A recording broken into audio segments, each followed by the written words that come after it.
Minecraft Live jau visiškai čia pat, todėl primenu, ką pamatysime 1.21.5 versijoje. Pradėkime nuo mums jau gerai pažįstamų viščiuko, paršiuko ir karvės.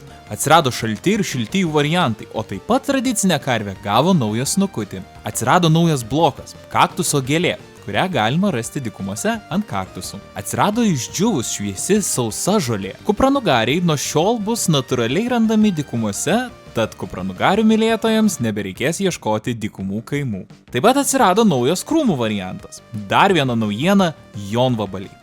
Dieną jie būna pasislėpę savo krūmuose, o naktį skraido aplink juos. Nuo šiol kiekvienas medis mes savo lapus, kaip anksčiau tai darydavo tik vyšnios. Atsirado lapų krūvelės, kurios yra tobulas kuras ir visiškai pakeičia anglies svarbą. Geros žinios gėlių mylėtojams, nes atsirado nauja laukinė gėlė.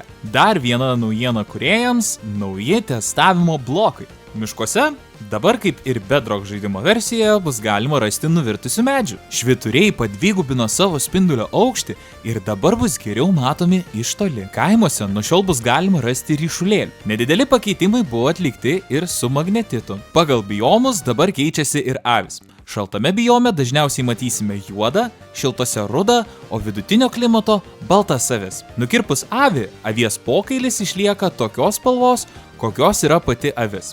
Anksčiau visos avys nukirpus būdavo baltos.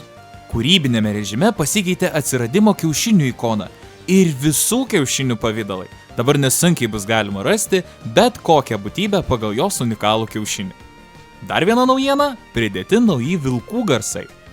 Ir pabaigai, kaip ir Bedrock versijoje, avis dabar gali suvalgyti papartį. Koks pakeitimas tau patinka labiausiai? Ar žiūrėsi Minecraft Live? Parašyk komentarą.